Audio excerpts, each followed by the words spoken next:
Guys आप में से कितने लोगों ने हीरो होंडा चलाई है। गाइज मैं बात कर रहा हूँ बाइक की, मोटरसाइकिल की। तो पहले है ना, काफ़ी टाइम पहले, लगभग 2010 से पहले आपको ना हीरो होंडा की बाइक्स देखने को मिलती थी। उसके बाद दोनों कंपनीज अलग अलग हो गई थी। हालांकि आखिर में इस इंसिडेंट के ऊपर बात क्यों कर रहा हूँ आज, बेसिकली हुआ क्या, एक दादाजी थे, तो मैं बैठा था उनके पास में, तो उन्हें एक बाइक से आए थे। वो बाइक थी बजाज की पल्सर।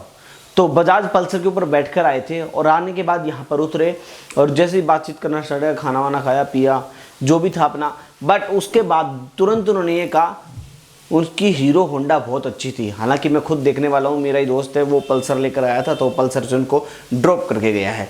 बट मैंने बोला नहीं दादाजी, वो तो पल्सर थी। बोले बेटा हर बाइक हीरो होंडा ही होती, हीरो होंडा से अच्छा कोई नहीं है। अब मेरे दिमाग में ये आया कि आखिर देखो कितनी तगड़ी गुडविल बनाई थी हीरो होंडा ने अपनी। पुराने टाइम में लोग है ना, मोस्टली बाइक मतलब हीरो होंडा, मतलब यही रहता था। अब वो अलग अलग हो गई, आखिर क्यों अलग हुई, इनका रीज़न क्या है। मैं ज़्यादा कोई तगड़ी टेक्निकल पॉइंट नहीं बात करूंगा कि आपको ये करना चाहिए था, कंपनी को ये करना चाहिए था, वो करना चाहिए था, आपको हर जगह देखने को मिल जाएगा। मैं सिंपल और सटीक भाषा में, बिल्कुल सिंपल तरीके से, देसी भाषा में आपको 2-4 पॉइंट्स बताऊंगा और आपको पता लग जाए आखिर वो क्यों अलग हुई और आपको कौन सी ज़्यादा बेटर लगती है।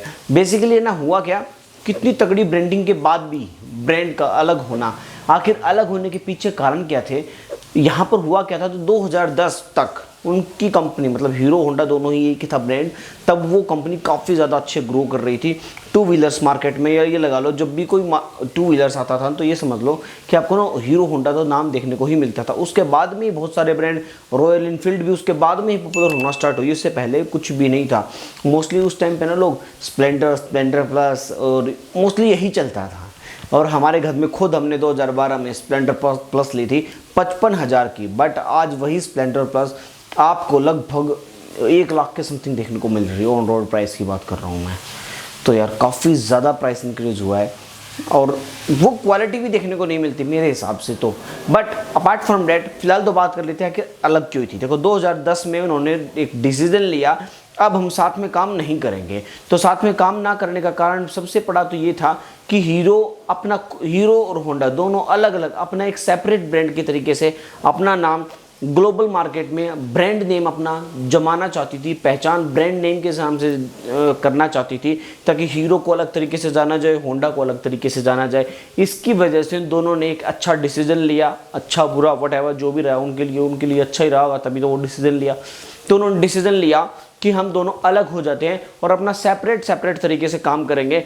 होंडा अलग तरीके से काम करेगा, हीरो अलग तरीके से काम करेगा। सबसे बड़ा तो रीज़न ये था, उन्होंने ये काम किया। सेकंड, यहाँ पर सबसे बड़ा पॉइंट ये था कि जो होंडा के पास खुद का डेवलपमेंट था, बट हीरो के पास खुद का जो डेवलपमेंट नहीं था, R&D नहीं थी। तो उन्होंने क्या किया, वो अभी तक है ना थोड़ा सा असमंजस में थे कि अगर हम होंडा के साथ मिलकर रहेंगे तो हम खुद की R&D नहीं कर सकते हैं, तो ये चीज़ें नहीं। तो उसके चक्कर में ये भी एक अलग होने का निर्णय लिया गया था, ताकि हीरो होंडा अलग हो और होंडा के पास खुली आज़ादी रहे उसके खुद R&D करने की। जैसे ही वो अलग हुए उसके तुरंत बाद उन्होंने कई हज़ार करोड़ रुपए अपनी R&D के अंदर, मोटरसाइकिल के R&D के अंदर खर्च कर दिए, ताकि वो बेटर तरीके से बाइक्स वगैरह बना सकें।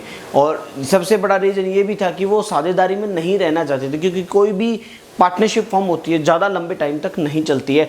आखिर वो भी एक बड़ा रीज़न हो सकता है। बट यहाँ पर हीरो के जो एम्स थे ना, जो टारगेट थे, जो भी उनकी फ्यूचर फोरकास्टिंग थी, वो थोड़ी सी अलग थी और होंडा की अलग थी। सबसे बड़ा रीज़न तो ये भी आता है कि उनके जो फ्यूचर टारगेट्स वगैरह थे, वो चाहते थे कि मैं इस वे पर जाऊं, हीरो चाहता था मैं इस वे पर जाऊं। तो उसकी वजह से भी दोनों को अलग होना पड़ा था। बट ऐसे ही देखा जाए तो हीरो ने सिर्फ टू व्हीलर मार्केट के ऊपर फोकस करना स्टार्ट कर दिया और वहीं पर R&D स्टार्ट करना स्टार्ट कर दिया। बट होंडा ने क्या किया, खुद की गाड़ियां भी निकाली हैं, बाइक्स भी लेकर आ रहे हैं, मतलब two wheelers and four wheelers दोनों ही सेगमेंट में होंडा काम करता है।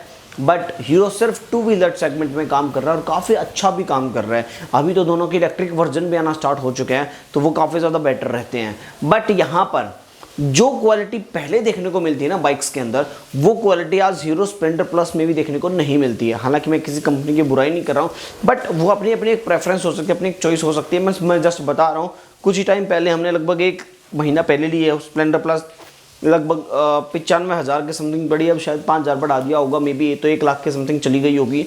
आप बताओ आपके शहर में कितना पड़ रहा है उसका प्राइस। हालांकि स्पेक्स के अकॉर्डिंग जो भी आज मोटराइज चीज़ें हो गई हैं, जो टेक्नोलॉजी को इम्प्रूव किया गया, काफ़ी सारे फीचर्स उसके अंदर इंक्लूड किए गए हैं, उनके अकॉर्डिंग स्पेक्स के अकॉर्डिंग अगर बात की जाए ऑन पेपर्स तो काफ़ी ज़्यादा इंप्रूवमेंट देखने को मिली है स्प्लेंडर प्लस के अंदर।